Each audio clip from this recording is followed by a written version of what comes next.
2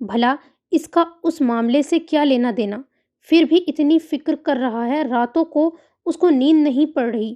بابا ٹھیک کہتے ہیں کہ ارتضیٰ حیدر کوئی عام انسان نہیں ہے، رباب دل میں سوچتے ہوئے ہولے سے ہنسی تھی۔ رباب کچھ تو کر کے یہ شخص سکون کی نیند سو سکے۔ رباب نے اپنے ذہن پہ زور ڈالا تھا اور ہر وہ ماضی کا واقعہ یاد کرنے لگی تھی جب وہ پریشان ہوئی تھی تو بی جان ماما اور شہرش پھپھو اس کو کیسے سنبھالتی تھیں، مگر وہ سب کچھ ارتضیٰ کے ساتھ کرنا تو توبہ، وہ شرم سے دھوری ہوئی تھی۔ کچھ بھی نہیں سوجھ رہا تھا۔ اس نے جان بوجھ کے کمبل اپنی طرف کھینچنا شروع کر دیا تھا۔ ایسا کرنے سے دوسری جانب سے بھی احتجاج بلند ہوا تھا اور کمبل کھینچا گیا تھا۔ رباب کے لبوں پہ مسکراہٹ پھیلی۔ اس نے دوبارہ یہی عمل دہرایا۔ رباب باز آ جاؤ، ارتضیٰ کی آواز گونجی تھی۔ رباب نے ہنستے ہوئے دوبارہ کمبل کھینچا اور کمبل کو زور سے پکڑ لیا تھا۔ اب جو مقابل نے کارروائی کی تھی اس نے رباب کے 14 طبق روشن کر دیے تھے۔ ارتضیٰ اس کو کھینچ کے ساتھ لگا چکا تھا۔ رباب کے نتھنوں سے ارتضیٰ کے کولون کی مہک ٹکرائی تھی۔ وہ سانس لینا بھول گئی تھی۔ اس کے تو وہم و گمان میں بھی نہ تھا کہ شرارت اتنی مہنگی پڑ جائے گی، مگر اب تو وہ جان پھنسا چکی تھی۔ اس نے پیچھے ہٹنا چاہا۔ تم یہی چاہ رہی تھی نا کہ میرا دھیان ہٹ جائے، اسی لیے ایسی الٹی سیدھی حرکتیں کر رہی تھی؟ تو اب یقین مانو میرا دھیان ہٹ گیا ہے۔ ارتضیٰ نے اس کے کان میں سرگوشی کی تھی۔ ارتضیٰ پلیز۔ رباب روحانسی ہوئی۔ رباب سو جاؤ۔ ارتضیٰ نے گرفت تھوڑی سی ڈھیلی کی تھی۔ آنکھیں بند تھی۔ رباب ہنسی اور ہاتھ اس کے سینے پہ دھر کے اس کے آرام کے خیال سے لیٹی اس کے چہرے کے نقوش تک رہی تھی۔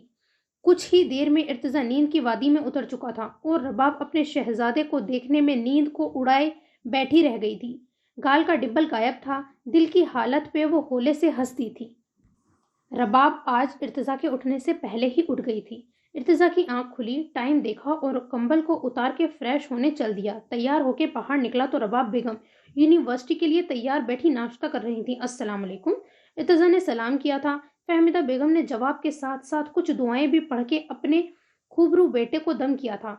ماما، میں نے اس لڑکے کی ساری ڈیٹیلز نکلوا لی ہیں، آپ ان لوگوں کو منع کر دیں، مجھے وہ لوگ کچھ خاص پسند نہیں آئے۔ لڑکے کا کردار کو لے کے لوگ باتیں کرتے ہیں۔ ارتضیٰ نے کل آنے والے پروپوزل کی بات کی تھی۔ فہمیدہ بیگم نے ایک نظر کچن میں کام کرتی تحریم پر ڈالی۔ ٹھیک ہے بیٹا، خدا نصیب اچھے کرے۔ فہمیدہ بیگم نے کہا تھا، آپ فکر مت کریں، سب ٹھیک ہو جائے گا۔ آج میں وقت پہ آنے کی کوشش کروں گا، اگر نہ آ سکا تو آپ ان لوگوں کو شاپنگ پہ لے جائیے گا۔ ارتضیٰ نے کہا تھا۔ رباب چونکا۔ بھائی جان، مجھے تو بالکل ضرورت نہیں ہے شاپنگ کی۔ تحریم جو کچن سے گرم چائے لے کے آ رہی تھی صاف جواب دیا تھا۔ آپ تو لازمی جائیں گی، مگر آپ کے ساتھ کچھ وہ لوگ بھی جائیں گے جن کے پاس ڈھنگ کے کپڑے نہیں ہیں۔ ارتضیٰ نے رباب کے کرتے اور جینس پر چوٹ کی تھی۔ رباب بلبلا اٹھی تھی۔ میرے پاس بھی کپڑوں کی بھرمار ہے، میں بھی نہیں جا رہی۔ رباب نے بھی انکار کیا تھا۔ اس بھرمار کو میں جلا دوں گا۔ خبردار، آج کے بعد مجھے تم اس حلیے میں نظر آئی۔ جو کہہ دیا سو کہہ دیا۔ ارتضیٰ نے بات ختم کی تھی۔ فہمیدہ بیگم اور تحریم ہنس رہی تھیں ان کی نوک جھونک پر۔ ماما، آپ اکیلی نہیں جائیں گی، باڈی گارڈ ساتھ ہوگا۔ ارتضیٰ نے اگلا آرڈر دیا تھا۔ ہاں جی، باڈی گارڈ کی تو فوج لازمی ہی ساتھ ہوگی، مجھے نہیں جانا کہیں بھی۔ رباب پھر چڑھی تھی۔ مجھ سے کہاں مارکیٹوں میں گھوما جائے گا ارتضیٰ بچے، خود لیتے جانا تم۔ فہمیدہ بیگم نے کہا تھا، ٹھیک ہے ماما، ویسے بھی آپ کی بہو نے میرے سوائے کسی اور کے قابو میں بھی نہیں آنا۔ ارتضیٰ نے کہا تھا۔ چائے پیتی رباب کو اچھو لگ گیا تھا۔ فہمیدہ اور تحریم بھی ہنس پڑی تھی۔ کچھ بھی؟ رباب نے آنکھیں نکالی تھی جیسے اس نے ڈر جانا تھا۔ وہ منہ صاف کرتا اندر بڑھ گیا تھا۔ میں بھی بیگ لے کے آتی ہوں، ورنہ پھر اتنا لمبا لیکچر ملے گا، رباب نے کہا تھا۔ جاؤ۔ فہمیدہ بیگم ہنس دی تھی۔ رباب نے اندر جا کے ڈریسنگ ٹیبل کے سامنے ٹائی باندھتے ارتضیٰ کو آنکھ نکالی تھی۔ ڈر گیا میں، چلو اب لیٹ ہو رہا ہے۔ ارتضیٰ نے اس کو گھورنے پہ کہا تھا۔ آپ ڈرانے کے لیے پیدا کیے گئے ہیں، رباب نے کہا تھا۔ تو ناکام کوششیں کیوں کرتی ہو؟ ارتضیٰ نے مذاق اڑایا۔ اور کیا کہہ رہے تھے؟ میں نے کسی کے قابو نہیں آنا؟ رباب ڈٹ کے کھڑی تھی۔ ارتضیٰ نے اس کے نکھرے تنے نقوش کو دیکھا تھا۔ اپنے کام سے فارغ ہو کے اس کے سامنے آن کھڑا ہوا تھا۔ وہ دن بدن اس کو عزیز ہوتی جا رہی تھی۔ وہ اس لیے کوئی اور قابو کر کے تو دکھائے، ارتضیٰ حیدر اس کی جان لے لے گا۔ ارتضیٰ نے اس کو کمر سے پکڑ کے ساتھ لگایا تھا اور اس کے چہرے پہ آئے بال پیچھے کیے تھے۔ رباب سرخ چہرہ لیے کھڑی تھی۔ کیا کر رہے ہیں آپ؟ رباب ہکلائی۔ جو تم چاہ رہی تھی۔ ارتضیٰ نے آنکھ دبائی۔ ہاں شرم کرے، الزام لگا رہے ہیں، رباب نے اس کو شرم دلانی چاہیے۔ سچ بتا رہا ہوں، آج کل تم بار بار مجھ سے لڑ کے میرا توجہ حاصل کر رہی ہو۔ ارتضیٰ نے اس کو آگاہ کیا تھا، گرفت ابھی بھی مضبوط تھی۔ وہ تو آپ شروع سے لڑتے ہی ہیں، کون سی نئی بات ہے؟ رباب نے جل کے کہا تھا۔ اب تو پیار کر رہا ہوں نا۔ ارتضیٰ نے اس کی جانب اور جھکا تھا۔ ہٹے، آپ اپنے حواسوں میں نہیں ہیں۔ رباب نے اپنے دونوں ہاتھ اس کے سینے پہ رکھ کے اس کو دھکیلا تھا۔ اس کی حالت پر ترس کھاتے ہوئے ارتضیٰ سائیڈ پہ ہوا تھا۔ اچھا یہ تو بتاتی جاؤ، رات نیند کیسی آئی تھی؟ ارتضیٰ نے اس کا ہاتھ پکڑ کے اس کو پاس کیا تھا۔ رات کا منظر دونوں کی آنکھوں میں گھوما تھا، ایک کی آنکھوں میں شرارت تھی اور دوسرے کی آنکھوں میں شرم سے جھجک گئی۔ بہت بری، رباب نے فٹ جواب دیا تھا۔ اچھا، حالانکہ چہرہ تو کچھ اور ہی کہہ رہا ہے، ارتضیٰ نے ہنستے ہوئے کہا تھا۔ تبھی ارتضیٰ کا فون بج اٹھا تھا۔ رباب موقع دیکھ کے باہر نکل گئی تھی۔ نیکسٹ سین، شہرش بیگم کو آئے پورے 3 دن ہو گئے تھے اور آفس آئے اناب کو بھی 3 دن ہو گئے تھے۔ پہلے ہی وہ پاکستان سے آئی خبروں کی وجہ سے پریشان تھا۔ انتھک کوششوں سے اس نے اور ارتضیٰ نے اپنے ذرائع استعمال کر کے ایک قابل وکیل کو ارینج کیا تھا۔ رہی صحیح کسر اناب نے پوری کر دی تھی۔ عارف کے صبر کا پیمانہ لبریز ہو چکا تھا۔ لارا نے واپس آفس جوائن کر لیا تھا۔ عارف ابھی بھی آفس سے واپس لوٹا تھا تو لاؤنج میں اناب اور شہرش کو ہنستے دیکھا تھا۔ اناب نے بالوں کا ڈھیلا ڈھیلا جوڑا بنایا ہوا تھا، سادہ سا ہولیا تھا، وہ گھریلو سی لگ رہی تھی۔ آج پورے 3 دن بھی اس کو فرصت سے دیکھ رہا تھا، ورنہ صبح ہوتے اناب کمرے سے نکل جاتی تھی اور رات کو بھی وہ عارف کے سونے کے بعد کمرے میں آتی تھی۔ السلام علیکم، عارف نے بلند آواز میں سلام کہا تھا۔ وعلیکم السلام، جیتے رہو، شہرش بیگم نے پیار سے کہا تھا۔ وہ بلو شرٹ میں ملبوس سامنے تھکا سا بیٹھا تھا۔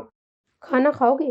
شہرش بیگم نے پوچھا تھا۔ عارف نے ایک نظر خاموش بیٹھی اناب پہ ڈالی تھی اور نفی میں سر ہلا دیا تھا۔ آپ جلدی نہیں آ گئے آج؟ اناب نے پوچھا تھا۔ جواب میں بم پھٹا تھا۔ واپس چلا جاتا ہوں۔ میری کون سا کسی کو کوئی پرواہ ہے؟ عارف نے سخت لہجے میں کہا تھا۔ میرا یہ مطلب نہیں تھا، اناب منمنائی۔ عارف نے اس کو ایک سخت نظر سے گھورا تھا۔ شہرش بیگم ہنستے ہوئے ان دونوں کو دیکھ رہی تھی۔ اگر آپ کا وقت مل جائے تو واپس آفس جوائن کر لیں، عارف نے حکم نامہ جاری کیا تھا۔ کیوں؟ میرا مطلب ہے کہ اب تو لارا آ گئی ہے، اناب بولی تھی۔ ساری خبریں ہیں آپ کے پاس، مگر یہی خبر نہیں ہے کہ اپنا سائن کیا ہوا کانٹریکٹ بھی آپ کو پورا کرنا ہے۔ تو ان جاسوسوں سے یہ بھی پوچھ لینا تھا کہ آپ کے کام کا بھی حرج ہو رہا ہے۔ عارف آج خاصا تپا ہوا تھا۔ اناب نے مدد طلب نظروں سے شہرش بیگم کو دیکھا تھا۔ اب تم اپنی بیوی سے کام کرواؤ گے آفس میں عارف؟ شہرش بیگم نے اس کو خودداری پہ حملہ کیا تھا۔ بیوی بننے سے پہلے وہ میری ورکر تھی، تو پہلے ایک ورکر کے فرائض پورے کرے۔ بیوی کے فرائض تو اس جنم میں پورے ہوتے نظر نہیں آ رہے۔ اناب کے سراپے پہ نظر ڈالتے ہوئے آخری بات عارف نے منہ ہی منہ میں کہی تھی۔ آپ میری سیٹ پہ کسی اور کو رکھ لیں، اناب نے مشورہ دیا تھا۔ آپ جیسا نمونہ پورے عرب میں ملنے سے رہا، عارف نے جواب دیا تھا۔ اناب روحانسی ہوئی شہرش ہنس دی تھی۔ اس نمونے کو پھر بیوی کیوں بنایا؟ اناب نے منہ پھلایا تھا۔ یہ بات فی الحال پھپھو کی موجودگی کی وجہ سے تفصیلہ نہیں بتا سکتا، اسی لیے واپس آفس جوائن کرو، عارف نے کہا تھا۔ نہیں آؤں گی میں، سن لے، مفت کی بیوی ملی ہوئی ہے، اناب نے جوابی کارروائی کی تھی۔ سب کو مفت کی ہی ملتی ہے، عارف نے تنک کے کہا تھا۔ میں آفس نہیں آؤں گی، اناب بازد ہوئی۔ اگر چاہتی ہو کہ شوہر کام کرے اور یہ جو مفت والا تانا مارا ہے وہ دھو تو کل آفس آ جانا، ورنہ سب کام چھوڑ کے میں بھی گھر پہ بیٹھ جاؤں گا۔ اس کو وارن کرتا وہ وہاں سے اٹھ کے اندر کی طرف بڑھ گیا تھا۔ اس کے جاتے ہی اناب نے رونی شکل سمیت شہرش کو دیکھا تھا۔ دیکھ لیں، ایسا سلوک کرتے ہیں یہ میرے ساتھ، اناب نے شکایت لگائی تھی۔ چندہ پریشان کیوں ہوتی ہو، جاؤ آفس، بلکہ آفس جا کے اس کی ناک میں دم کر دو اپنی حرکتوں سے، شہرش بیگم نے ہنستے ہوئے کہا تھا۔ پھپھو، اناب نے احتجاج کیا تھا۔ ٹھیک کہہ رہی ہوں میں بہو صاحبہ، نظر رکھو اپنے شوہر پہ، ایسے کام کرنا کہ یہ خود تمہیں گھر چھوڑ کے جائے، شوہر بھی راضی اور تم بھی راضی، شہرش پھپھو نے ہنستے ہوئے کہا تھا۔ ٹھیک ہے، اناب بھی ہولے سے ہنسی تھی۔ ملک صاحب بھی ریڈی، اناب نے سوچا تھا۔ نیکسٹ سین، رباب کا سارا دھیان لیکچرز لینے کے دوران بھی ارتضیٰ میں اٹکا رہا تھا۔ آج اس نے لیکچر بھی مس کیا تھا، اس کو رہ رہ کے غصہ آ رہا تھا۔ فری ہوتے ہی وہ باہر نکلی تھی۔ اوئے، تیرے منہ پہ 12 کیوں بج رہے ہیں؟ مقدس نے اس کو کہا تھا۔ کچھ نہیں، اچھی بھلی تو ہوں، رباب نے کہا تھا۔ اس کی شادی ہو گئی ہے نا؟ مقدس تو شادی کے بعد عوام ایسے ہی سڑی رہتی ہے۔ فضا چہکی تھی۔ فضا تمہارا خون ہو جانا ہے میرے ہاتھوں، پہلے ہی مجھے پتا نہیں آج کل کیا ہو رہا ہے، رباب نے کہا تھا۔ او ہو، پیار تو نہیں ہو رہا، سب ایک زبان بولی تھی۔ مرو تم لوگ، رباب نے ان کو گھورا تھا۔ اچھا سنو تو، کدھر جا رہی ہو؟ مناہل نے اس کو پکارا تھا۔ آتی ہوں ذرا، رباب نے کہا تھا۔ صاحب بہادر کے پاس جانے کے ارادے لگ رہے ہیں مجھے تو، مناہل نے کن اکھیوں سے اس کا جائزہ لیتے ہوئے کہا تھا۔ مناہل کی بچی، ہمدان کو شکایت لگاتی ہوں میں، رکو تم، رباب نے دھمکایا تھا۔ دفع ہو تم رباب، مناہل نے اس کو کہا تھا۔ وہ ہنستے ہوئے آگے بڑھ گئی تھی۔ رباب تم چلو، میں ذرا لائبریری کا چکر لگا کے آؤں، مناہل نے کہا تھا۔ اوکے، رباب کہتے آگے بڑھ گئی تھی۔ اب اس کے قدم خود بخود ہال کی طرف اٹھ رہے تھے جہاں پریکٹس چل رہی تھی۔ اندر شور گل مچا ہوا تھا۔ اسٹیج پہ ایک طرف ارتضیٰ کھڑا تھا، براؤن جیکٹ پہنے ہوئے، زرش کے ساتھ کچھ پوائنٹس ڈسکس کر رہا تھا۔ اسٹوڈنٹس اپنے اپنے فن دکھا رہے تھے، کبھی میوزک چلتا تھا، کبھی بند ہو جاتا تھا۔ زرش آج پھر جینز اور شرٹ پہنے ہوئی تھی۔ رباب کے دل میں نہ جانے کیا آیا، وہ اندر گئی اور اسٹیج کے سامنے رکھی چیئرز میں سے ایک پہ بیٹھ گئی۔ 5 منٹ گزر گئے تھے۔ ارتضیٰ اس طرح مصروف رہا تھا سب کو ہدایت دینے میں، اس کو دیکھتے ہوئے رباب کو وقت کا پتہ نہیں چلا کیسے گزر رہا تھا۔ وہ یوں حکم دیتا سیدھا دل میں اتر رہا تھا۔ رباب اپنی سوچوں میں پہلو بدل کے رہ گئی تھی۔ اس زرش کی تو دل کر رہا ہے کہ بوٹیاں کر دوں، رباب بڑبڑائی۔ کس کی بوٹی بنانے کا سوچ رہی ہیں ماں بدولت؟ ہمدان اس کے پاس آ کے بولا تھا۔ کسی کی بھی نہیں، رباب نے کہا تھا۔ نظریں ابھی بھی اسٹیج پہ تھیں۔ ادھر کیوں بیٹھی ہو، چلو اسٹیج پہ چلتے ہیں، ہمدان نے اس کو کہتے ساتھ ہی ہاتھ سے پکڑ کے کھڑا کیا تھا۔ ارے ارے سنو تو، رباب نے احتجاج کرنا چاہا تھا۔ دیکھیں سر کون آیا ہے، ہمدان نے اس کو ارتضیٰ کے سامنے لے جا کے کھڑا کیا تھا۔ ارتضیٰ نے سر اٹھا کے دیکھا تو سامنے ہی رباب کا تپا چہرہ دیکھا تھا، جو خود کو ادھر ادھر دیکھنے میں مشروف ظاہر کرنے لگی تھی۔ ارے رول نمبر 22، ارتضیٰ نے جان بوجھ کے اس کو یوں مخاطب کیا تھا۔ رباب کا دل دھڑکا۔ آپ میرا مطلب ہے کہ کلاس نہیں لی آپ نے، رباب نے بوکھلاہٹ میں پوچھا تھا۔ اچھا تو یہ پوچھنے آئی ہیں آپ؟ ارتضیٰ کی دلچسپی بڑی تھی۔ جی، رباب نے ایک لفظ جواب دیا تھا۔ میری مرضی، ارتضیٰ نے بھی جواب دیا تھا۔ ٹھیک ہے، رباب کہتے مڑی تھی۔ اتنا غصہ لیکچر مس ہونے کا؟ تو فکر نہ کرو، تمہارے گھر کا استاد ہے، جب مرضی پڑھ لینا تم، چاہے آدھی رات کو۔ ارتضیٰ اس کے پیچھے لپکا۔ یہ پریکٹس زرش میں آتا ہوں۔ ارتضیٰ نے ہاتھ میں پکڑے کاغذ زرش کو دیے تھے۔ مون کیوں خراب ہے؟ تیز تیز چلتی ہے، رباب سے پوچھا تھا، مگر جواب نہ ملا تھا۔ اب کس بات پہ منہ سجایا لیا ہے؟ ارتضیٰ پھر سے بولا۔ وہ چلتے ہال سے باہر نکل آئے تھے، مگر رباب نے جواب نہ دیا۔ گھر جانا ہے کیا؟ ارتضیٰ نے پھر اس کو مخاطب کیا تھا۔ اب کے بھی جواب نہ ملا تو ارتضیٰ کا ضبط جواب دے گیا۔ رباب کو ہاتھ سے پکڑ کے ایک طرف لے گیا تھا۔ ہال کے پیچھے ایک بینچ بنا ہوا تھا، سامنے کچھ فاصلے پہ باؤنڈری وال تھی۔ بیٹھو ادھر، رباب کو بٹھایا تھا۔ کیا کہنا ہے آپ نے؟ رباب نے روٹھے لہجے میں پوچھا تھا۔ کہنا تو بہت کچھ ہے، مگر یہ جگہ مناسب نہیں ہے، ابھی بس پوچھا ہے۔ ارتضیٰ نے اس کے چہرے کو فوکس میں رکھتے ہوئے پوچھا تھا۔ اتنی نرمی کی وجہ؟ سوال کے بدلے سوال آیا تھا۔ توبہ رباب، اچھا سنو، تمہیں یونیورسٹی چھوڑ کے میں اور انکل کوٹ گئے تھے، پھر وہاں سے کسی لائر کو ملنا تھا، عارف کے اعتماد کا کوئی بندہ ہے، مشکل سے یہ سب ارینج کیا ہے۔ وہاں سے جب واپس آیا تو کلاس کا ٹائم نکل چکا تھا، تو میں پریکٹس سیشن دیکھنے آ گیا۔ ارتضیٰ نے اس کو تفصیل سے آگاہ کیا تھا۔ اچھا تو انسان پہلے بتا دے۔ رباب کو شرمندگی نے آن گھیرا تھا۔ وہ کیا سوچ رہی تھی کہ صبح سے اس زرش کے ساتھ گھوم رہا ہے؟ انسان ہوں، الہام نہیں ہوتا کہ میری بیوی میرے بارے میں الٹا سیدھا سوچ رہی ہوگی۔ ارتضیٰ نے طنز کیا تھا۔ ہاں تو بیوی یوں ہی سوچتی ہے، اس کو اپنے ہر پل کی خبر دینا حق ہے آپ کا، اور ویسے بھی آپ جیسے شوہر کو سنبھالنے کے لیے جگرا چاہیے ہوتا ہے۔ رباب اٹھلائی۔ ارتضیٰ بغور اس کا چہرہ دیکھ رہا تھا۔ ویسے ایک بات تو ماننی پڑے گی، جگر والی تو تم ہو۔ حیدر ارتضیٰ کے سامنے جگر سے بیٹھی سوال جواب کر رہی ہوتی ہو دھڑلے سے، ارتضیٰ نے کہا تھا۔ ویسے شک کرتی، جیلس ہوتی ذرا نہیں اچھی لگتی۔ ارتضیٰ نے اس کے چہرے پہ نظر دوڑاتے ہوئے کہا تھا۔ میں نہیں ہوتی کسی سے جیلس، رباب نے پہلو بدلا تھا۔ اچھا، وہ تو پتہ لگ گیا تھا مجھے ابھی کچھ دیر پہلے، ارتضیٰ نے اس کی بات کو ہوا میں اڑایا تھا۔ اب واپس جاؤ یا کوئی اور انکوائری کرنی ہے؟ ارتضیٰ نے پوچھا تھا۔ رباب نے اس کا چہرہ دیکھا۔ اتنے فرمانبردار بننے کی ضرورت نہیں ہے، رباب نے آنکھیں نکالی تھی۔ جان بوجھ کے باتوں میں الجھا رہی ہو، سیدھے سے کہہ دو کہ ارتضیٰ یہیں سے ہلنا مت۔ ارتضیٰ نے اس کے سبھی چہرے پر نظر ڈالتے ہوئے شوق لہجے میں کہا تھا، مجھے ایسا کچھ بھی نہیں کہنا۔ رباب نے اس کی طرف دیکھنے سے گریز کیا تھا۔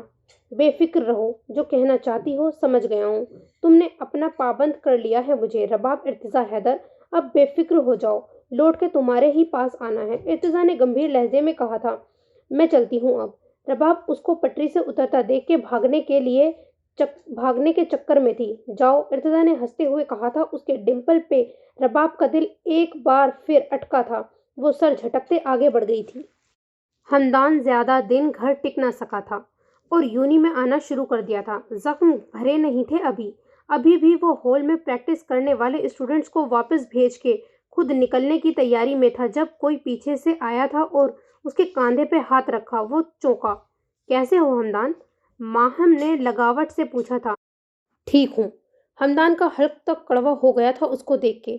ہمدان نے چیزیں سمیٹ کے واپسی کے لیے قدم بڑھائے تھے۔ کدھر چل دیے ہو ہمدان؟ ماہم تڑپ کے بولی تھی۔ ماہم، کیا بات کرنی ہے تم نے؟ آ جاؤ، باہر چل کے بات کر لیتے ہیں، یوں اکیلے میں مناسب نہیں لگتا، ہمدان نے کہا تھا، مگر اگلے ہی پل وہ ششدر رہ گیا تھا کیونکہ ماہم پیچھے سے اس کے گلے آن لگی تھی۔ ماہم، تمہارا دماغ ٹھیک ہے؟ ہمدان چلایا تھا اور اس کو پیچھے کیا تھا۔ ہمدان، نہیں، میں پاگل ہو رہی ہوں تمہیں بتانے کے لیے کہ میں تم سے کتنا پیار کرتی ہوں۔ ماہم مچلی۔ ہمدان ایک قدم پیچھے ہوا۔ وہ دونوں ایک دوسرے کے آمنے سامنے تھے۔ دروازے کی طرف ہمدان کی بیک تھی۔ دیکھو ماہم، تم اس وقت ہوش میں نہیں ہو کہ تم کیا کہہ رہی ہو، تو بہتر ہے یہی ہے کہ جاؤ یہاں سے، ہمدان نے اس کو صاف کہا تھا۔ یہ کہتے ساتھ ہی ہمدان نے واپسی کے لیے قدم بڑھائے تھے۔ ماہم نے پھر اس کو پیچھے سے جکڑ لیا تھا۔ تبھی کوئی ہال میں داخل ہوا تھا۔ ہمدان کو لگا تھا کہ وہ پورے قد سے زمین پہ آن گرا ہے۔ ابھی تو اس نے اتنی مشکلوں سے اپنے پیار اور خلوص کا یقین دلایا تھا مناہل کو، اور اب اس حالات میں ان دونوں کو دیکھ کے کوئی بھی شک کر سکتا ہے۔ سامنے تو ہمدان کے متاع حیات آنکھوں پہ حیرانی لیے کھڑی تھی۔ ہمدان نے زندگی میں پہلی مرتبہ بے بسی محسوس کی تھی، یوں جیسے زندگی ہاتھوں سے نکلتی محسوس ہو رہی تھی۔ وہ تو پگلی پہلے ہی بدگمان رہتی تھی۔ ہمدان نے ایک ہاری ہوئی نظر مناہل پہ ڈالی اور خود کو ماہم سے چھڑایا جو اپنا کام ہو جانے پہ شاد کھڑی تھی۔ مناہل، دیکھو نا، یہ ہمدان اکیلے میں کیا کر رہا تھا میرے ساتھ۔ ماہم نے پیترا بدلا تھا۔ ہمدان نے شوق سے ماہم کو دیکھا تھا۔ میں نے اس سے بہت بار کہا مجھے جانے دو، رحم کرو، مگر اس میں تو شیطان آیا ہوا تھا۔ ماہم بولتی جا رہی تھی۔ ہمدان، ماہم کو لے کے نیچے آؤ، مناہل نے وہیں سے حکم دیا تھا۔ ہمدان نے چونک کے مناہل کو دیکھا۔ ہمدان پلیز۔ مناہل کو جن نظروں سے ہمدان نے دیکھا تھا، مناہل کا دل کرچی ہوا تھا۔ اگلے ہی پل ماہم کو کھینچتا مناہل کے سامنے لے آیا تھا۔ ہمدان نے ایک پل کو مناہل کی نظروں میں دیکھا تھا اور مناہل نے بھی۔ اگلے ہی پل مناہل کا ہاتھ اٹھا تھا اور نشان چھوڑتا چلا گیا تھا ماہم کے گال پہ۔ یہ تھپڑ اس بےہودہ لڑکی کے لیے جس کی ماں باپ نے اس کی تربیت نہیں کی، جس کو اپنی عزت کا پاس نہیں ہے، ایسی لڑکی تو دھبا ہے، مناہل گرجی تھی۔ مناہل، یو بچ! اس سے پہلے کہ ماہم کا ہاتھ اٹھتا، ہمدان نے راستے میں ہی روک لیا تھا۔ Maham, out from here now! Hamdan چیخا تھا۔ ماہم دونوں کو گرجتے باہر کو لپکی تھی۔ سنو، آئندہ میرے ہمدان سے دور رہنا۔ وہ کیسے ہیں مجھے تم جیسیوں سے پوچھنے کی ضرورت نہیں ہے، مناہل نے باہر جاتی ماہم کو کہا تھا۔ ہمدان حیران کھڑا تھا، یہ سن رہا تھا۔ وہ جا چکی تھی۔ 2 منٹ یوں ہی ان دونوں کے بیچ خاموشی رہی۔ یہ سب کیا تھا؟ ہمدان نے اتنے اعتماد کے بارے میں بات کرنا چاہی تھی جو وہ دکھا چکی تھی۔ اچھا، اگر میں پوچھوں وہ سب کیا تھا؟ مناہل نے بھی اس کے ہی انداز میں پوچھا تھا جو اس کے اور ماہم کے بیچ چل رہا تھا۔ مناہل، ہمدان سیریس تھا۔ حد ہے، جب پیار نہیں تھا تو جان نہیں چھوڑتے تھے۔ اب جب میرے پیار کا مان اور اعتماد بول رہا ہے تو بھی مسئلہ ہو رہا ہے۔ مسٹر ہمدان قریشی، بتا دیں آپ چاہتے کیا ہیں؟ مناہل تنک کے بولی تھی۔ تم کو مسز ہمدان قریشی بنانا چاہتا ہوں۔ ہمدان کے انداز پہ مناہل چند پل کو سن رہ گئی تھی۔ اب بولو۔ تب تو بڑا پٹر پٹر کر رہی تھی۔ ہمدان نے اس کی خاموشی محسوس کر کے کہا تھا۔ کیا بولوں؟ مناہل نے الٹا سوال کیا۔ یہی کہ کب ماما کو بھیجوں تمہارے گھر؟ ہمدان آج سب کچھ طے کرنے پہ تلا تھا۔ ہمدان، کیا آپ سوچ سمجھ کے، میرا مطلب ہے کہ وقتی مناہل کی بات کو ہمدان نے درشتی سے کاٹا تھا۔ مناہل، کیا تمہیں ابھی بھی لگتا ہے کہ میں ہمدان خود کو نارمل کرنے کے لیے رکا تھا؟ اوکے، بتاؤ مجھے کتنے دن، کتنے مہینے یا کتنے سال انتظار کرنا ہوگا؟ خدا کی قسم، جب آواز دوگی دوڑا چلا آؤں گا۔ ہمدان نے بات ختم کی تھی۔ مناہل دنگ رہ گئی تھی۔ اتنی جنونیت، ایسے خلوص پہ اگر وہ شک کرتی تو پاگل تھا۔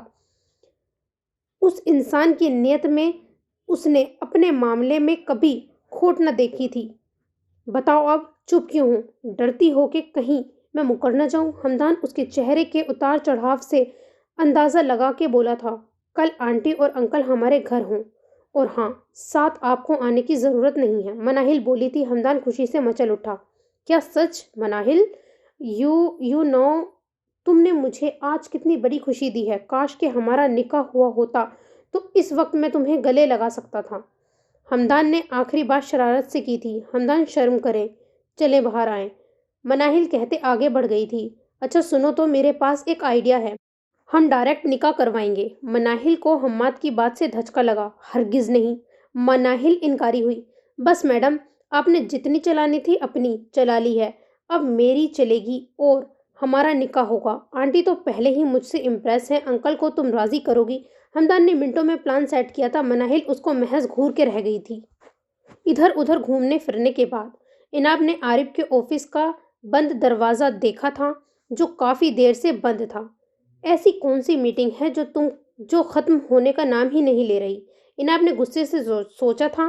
پھر اگلے ہی پل نہ جانے اس کے دل میں کیا سمائی کہ وہ دروازہ دھکیلتی اندر داخل ہو گئی تھی، جہاں اس کا شوہر شرافت سے کام کر رہا تھا، مگر لارا کے ہنس ہنس کے اس کو لفٹ کروانا اس کو زہر لگ رہا تھا۔ آج کل بیوی والی روح اناب میں ایکٹیو ہو چکی تھی، جس میں پورا ہاتھ بڑی آپا کا تھا۔ خیریت؟ عارف نے اندر آنے والی شخصیت کو دیکھ کے سر کی کرسی کی پشت سے ٹکاتے ہوئے کہا تھا، مرضی میری، میرے شوہر کا آفس ہے، میں جہاں مرضی گھوموں۔ اناب نے پر اعتماد لہجے میں کہتے ہوئے عارف کو حیران کیا تھا، بیوی صاحبہ، ایسا کیا ہو گیا کہ جو کل تک آفس آنے کو نہیں مان رہی تھی، آج میرے کیبن میں تشریف لے آئی ہیں؟ عارف نے پوچھا تھا۔ لارا ان دونوں کو دیکھ رہی تھی۔ ہاؤ از یور مدر لارا؟ اناب نے لارا سے اس کی والدہ کی خیریت دریافت کی تھی۔ شی از بیٹر ناؤ، تھینکس مس اناب، لارا نے اپنے لہجے میں کہا تھا۔ Okay good. مسٹر عارف، آپ شاید کوئی کام کر رہے تھے نا، تو اس کو جاری رکھیں، اناب نے کہا تھا اور آفس کا جائزہ لینے میں مصروف ہو چکی تھی۔ عارف حیرت میں ڈوبا اس کے یہ روپ دیکھ رہا تھا۔ Lara, go ahead, we are excited to have you join our team and we hope that you will enjoy working with our company۔ عارف لارا کو لیٹر ٹائپ کروا رہا تھا۔ وہ رکا تھا، دھیان سارا چلتی پھرتی اناب میں اٹکا تھا۔ نیکسٹ؟ لارا نے پوچھا تھا۔ my wife is distracting me، عارف نے کہا تھا۔ لارا چوکی۔ واٹ؟ Your wife? لارا نے اچنبھے سے پوچھا۔ بزنس میں وائف کہاں سے آ گئی تھی؟ عارف نے بھی ماتھے پہ ہاتھ مارا تھا۔ نو اسٹاپ اٹ لارا، اناب کم ہیئر، عارف بیک وقت دونوں سے بولا تھا اور کرسی دھکیل کے اٹھا تھا۔ یار بیوی، تم سے مخاطب ہوں، کیوں مجھے ڈسٹرب کر رہی ہو؟ عارف نے جج ہوتے ہوئے کہا تھا۔ کیا؟ میں نے تو کچھ بھی نہیں کیا، کیا کر رہی ہوں میں؟ اناب اس کے پاس آ کے اس الزام پہ تڑپ اٹھی تھی۔ عارف اس کے سامنے آ کے کھڑا ہو گیا تھا۔ لارا ان دونوں کو دیکھ رہی تھی۔ کاش کہ یہ ہمارا بیڈ روم ہوتا، پھر بتاتا تمہیں کہ تم نے کچھ نہیں کیا۔ ادھر سے ادھر پھرتی، تم مجھے ڈسٹرب کر رہی ہو، تمہاری موجودگی میں کام کیسے کر سکوں گا میں؟ عارف نے اس کی طرف دیکھتے ہوئے دلکشی سے کہا تھا۔ کیا الٹی سیدھی باتیں کر رہے ہیں؟ لارا ادھر ہی کھڑی ہے، اناب نے اس کی نظروں سے بچنے کے لیے کہا تھا۔ یار اس کو اردو نہیں آتی، عارف نے کہا تھا، اسی لیے پھیل رہے ہیں، اناب نے کہا تھا اور نظر اٹھا کے اپنے سے ایک قدم کے فاصلے پہ کھڑے شاندار انسان کو دیکھ کے کہا تھا، ڈرتا نہیں ہوں میں کسی سے، انگلش میں بھی کہہ سکتا ہوں، اناب مائی ہنی۔ اس نے پہلے کہ عارف کچھ اور بولتا، اناب اس کو منہ پہ ہاتھ رکھ کے اسے خاموش کرا چکی تھی۔ عارف، ایک ہاتھ اناب نے اس کے منہ پہ رکھا تھا اور ایک سے اس کی شرٹ دبوچی تھی۔ عارف کی بازگشت میں عارف ملک کھو گیا تھا۔ یہ اناب کی طرف سے پہلی پیش رفت تھی۔ لارا، عارف نے لارا کو پکارا تھا۔ یس سر۔ لارا نے جواب دیا۔ لیو مائی آفس ناؤ۔ عارف نے لارا کو جانے کا حکم دیا تھا، وہ بھی فوراً باہر کو لپکی تھی۔ بہت غلط ٹائم پہ تم نے عارف ملک کو چھیڑ دیا ہے ملکہ عرب، اب بھگتو۔ عارف کہتے ہوئے اس کا چہرہ اپنے دونوں ہاتھوں میں لے چکا تھا۔ اناب کے چہرے پر سرخی بڑھ گئی تھی، سانسیں الگ تیز ہونے لگی تھیں۔ کس ارادے سے آئی تھی اندر؟ ملک عارف کو تسخیر کرنے؟ وہ تو تم بہت پہلے کر چکی ہو، اب کیا ارادے ہیں؟ عارف اس کا امتحان لینے پہ تلا تھا۔ عارف سر پلیز، اناب نے اس کو دور ہٹانا چاہا تھا۔ ایک شرط پہ، بتاؤ منظور ہے؟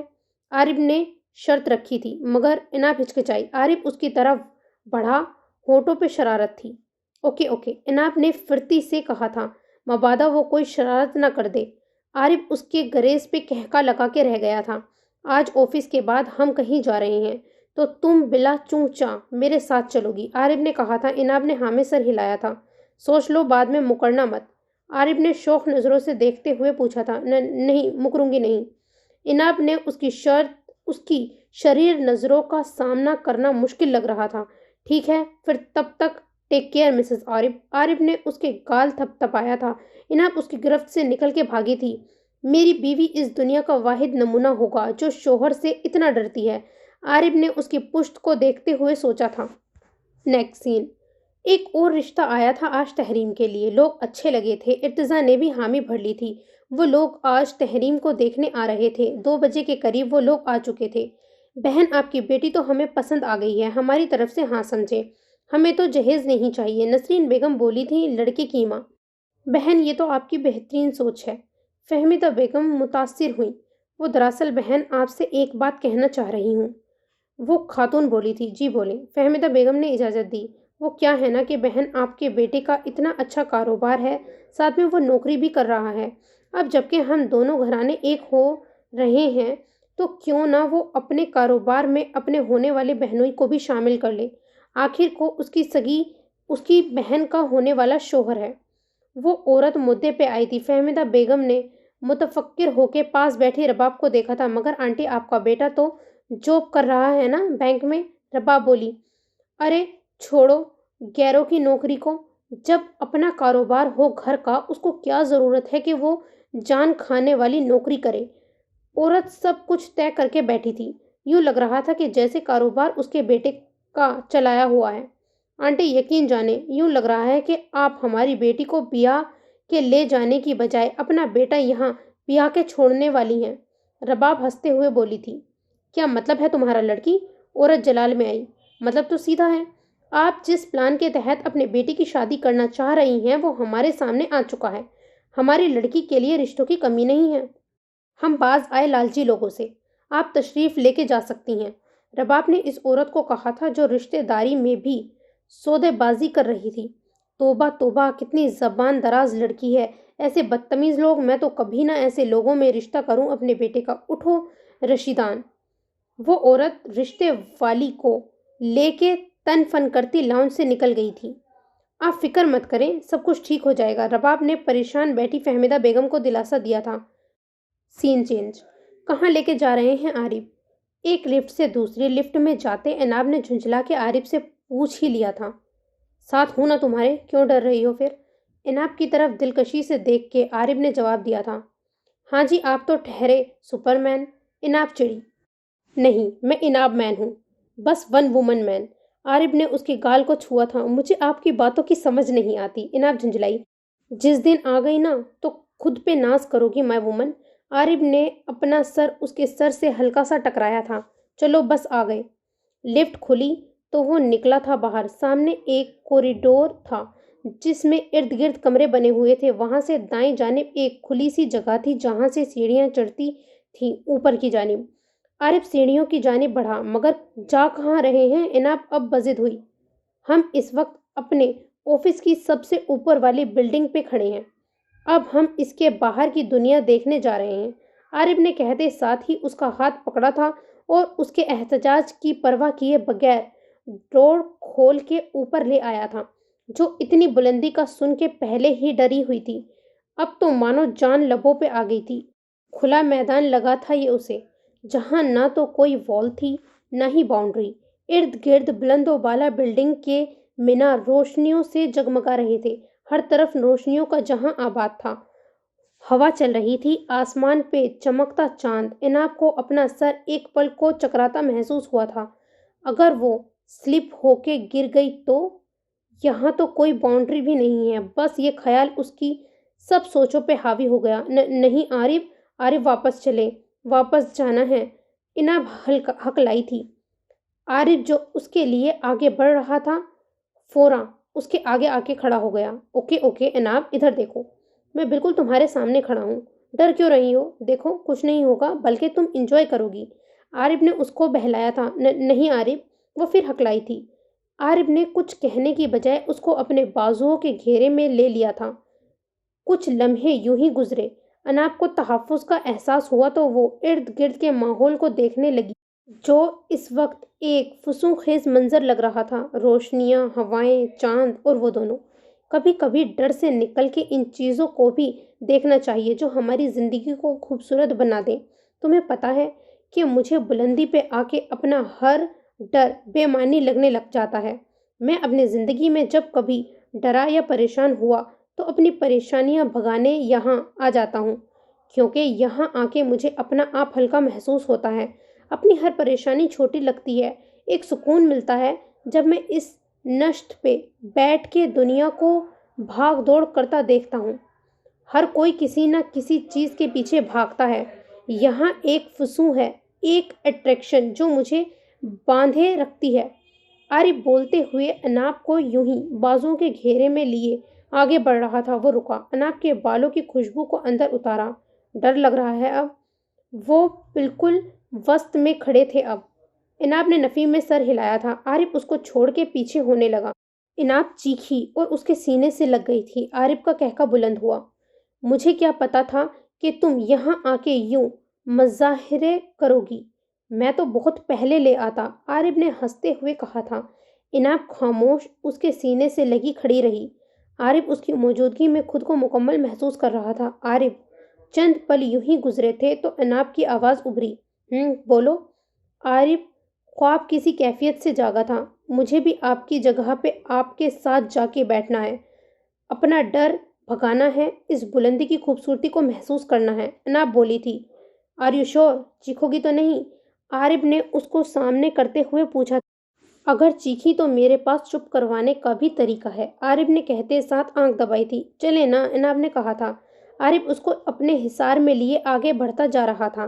عناب کا دل پورے زور سے دھڑک رہا تھا کہ وہ ابھی گر جائے گی، مگر وہ نہیں گری۔ ہر پل دل میں بلند ہوتے ڈر کو تھپکتی وہ آنکھیں کھولے آگے بڑھ رہی تھی۔ وہ باؤنڈری سے 3 قدم دور رک گئے تھے۔ یہاں بھی ہوا کا زور تھا، ٹمٹماتی روشنیاں، سڑکوں پہ دوڑتی گاڑیاں، بھاگ دوڑ میں مصروف لوگ۔ یہاں دنیا سے دور سکون تھا۔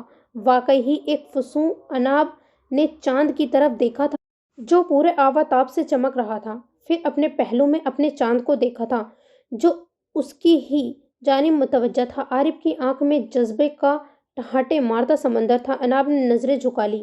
عارف کا دل گستاخی پہ اکسایا۔ وہ دونوں ایک دوسرے میں گم کھڑے تھے۔ So this is the end of second last episode. Stay connected for last part. اللہ حافظ.